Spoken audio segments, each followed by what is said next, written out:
안녕하십니까. 오늘 영상은 성년 후견 제도에 대해 알려드리도록 하겠습니다. 단어가 좀 생소하고 어렵게 들리는데요. 성년 후견 제도란 기존의 금치산자, 한정치산자 제도에서 비롯된 것으로서 신체 정신에 문제가 있어 스스로의 생활과 금전관리 및 행정적인 절차 등의 올바른 결정을 내리지 못하는 그런 사람에게 법원에서 강제로 이 사람은 위험하니 재산의 관리 등을 타인이 할 수 있게끔 만드는 제도였습니다. 자, 이것이 장애인이나 노인에게 좀 딱딱한 명칭이다 보니 유엔 장애인 권리 협약을 반영해 2013년부터는 성년 후견 제도라는 좀 그럴듯한 명칭과 제도로 바뀌었습니다. 간단히 말해 자기 결정과 행동이 불가한 처지에 놓인 중증 노인 또는 장애인들을 위해 믿을 만한 가족이나 법인이 대신하여 행정이나 금전적 관리를 맡아 해주는 성년 후견인이 되어주는 제도입니다. 오늘 자세한 세부 내용과 신청 방법까지 알아보도록 하겠습니다. 먼저 성년 후견 제도 안에는 4가지의 종류로 나뉘어져 있는데요. 첫째는 성년 후견으로서 가장 포괄적인 내용을 담고 있는 보호 내용입니다.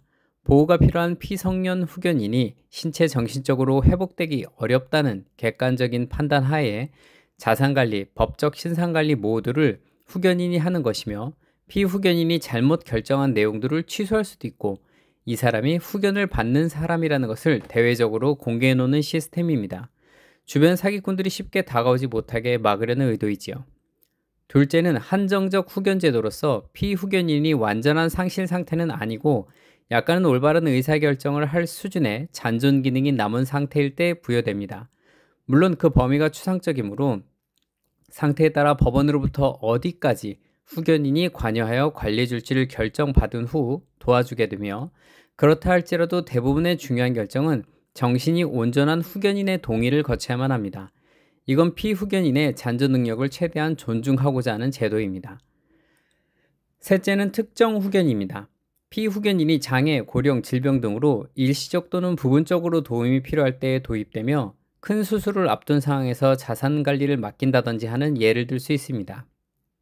이건 법원이 특정 기관과 특정 업무를 지정하여 후견인이 관리할 수 있도록 제한하고 피후견인의 의사를 최대한 존중하는 제도인데요. 또 앞서 성년 후견인이나 한정 후견과 다른 점은 피후견인이 결정한 내용을 후견인이 취소할 수 없다는 것이 다릅니다. 넷째는 임의 후견입니다. 이건 앞서 3가지 후견과 달리 피후견인의 건강할 적에 미리 자신의 후견인을 지정해 두고 따로 법원의 결정 없이 개인적으로 계약해 놓는 것입니다. 자신에게 큰 일이 닥쳐 의사결정이 어려울 때 본인을 대신할 사람 또는 기관을 미리 지정해 두는 것이지요. 일이 생겨 판단 능력이 저하되면 미리 해놓은 계약을 법원에 신청하여 임의 후견 감독의 효력이 발생하게 됩니다. 이렇게 성년 후견 제도는 크게 법정 후견과 임의 후견으로 나뉘고 법정 후견인은 법원의 결정을 따르는 성년 후견인과 한정 후견인, 특정 후견인이 속하게 됩니다. 임의 후견은 개인이 사전에 계약을 통해 지정해 놓은 것이 되고요. 그럼 후견인은 아무나 될 수 있는 것일까요? 그렇지 않습니다. 심신이 미약한 사람의 재산과 중요 신상 처리 등을 대신하는 것인데 아무나 안 되겠죠? 우선 친족이나 법률 대리인, 법조인, 사회복지사 등이 주로 가능하며 다수가 함께하는 경우도 가능합니다. 다만 자격을 정지당한 전문가나 파산자 등 문제가 있는 사람은 안 됩니다.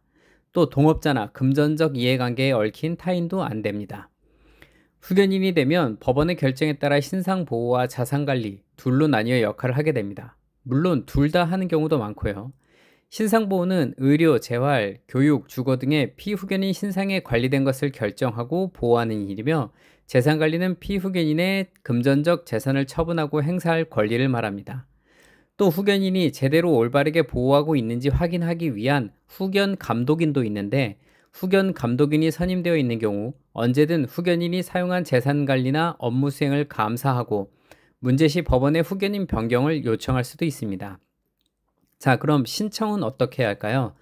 가정법원에 정식으로 청구하시면 되는데 이때 청구인은 본인 또는 배우자, 사촌인의 친족, 미성년 후견인, 검사 또는 지자체장 등이 될 수 있습니다. 신청 서류는 청구서 양식을 갖추고 가족관계증명서, 주민등록등본, 후견인이 되고자 하는 사람의 아무 문제가 없다는 진단서, 재산목록 등을 갖추시면 되는데요. 이 과정 자체가 쉽게 접하는 상황은 아니므로 변호사 같은 정식 법률 대리사무소에 의뢰하시길 추천드립니다.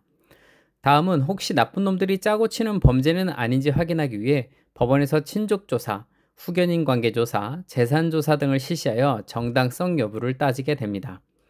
또 보호를 필요로 하는 피성년 후견인이 정말 문제가 있는지 확인하기 위해 정신과 전문의의 진단 감정을 받게 됩니다. 이렇게 객관적인 조사 과정을 마치면 법원은 후견인이 4가지의 후견제도, 성년후견, 한정후견, 특정후견, 임의후견 중 어디에 속할지 결정하고 권한을 결정해 줍니다. 그리고 나서 후견인 등기부에 공시하면 마무리되겠죠. 오늘 성년인 후견제도에 대해 짧고 굵게 알아봤는데요. 이 밖에도 고려해야 할 사항으로는 제도의 사용 시 피성년 후견인의 잔존 기능에 따라 최대한 의사를 존중해야 한다는 것과 후견 감독을 두어 후견인이 지속적으로 정직하고 제대로 된 보호 관리를 하고 있는지 이중 보호가 필요하다는 것입니다. 또 가족 간에도 누가 재산을 관리하고 누가 전문적인 내용을 맡아 업무를 볼 것인지 분쟁이 일어나지 않도록 신청 과정 전체를 법률 전문가에게 의뢰하여 법원의 심판을 받도록 하는 것이 좋다는 것입니다. 요양원을 운영하다 보면 치매 또는 중증 질환으로 이미 피성년 후견인의 위치에 계신 분들이 많은데요. 이럴 때 미리 성년 후견 제도를 이용하지 않았다면 어르신의 자산 관리 및 부동산 관리 등 자녀분들이 처분하기 어려워 헤매시는 경우를 많이 봅니다.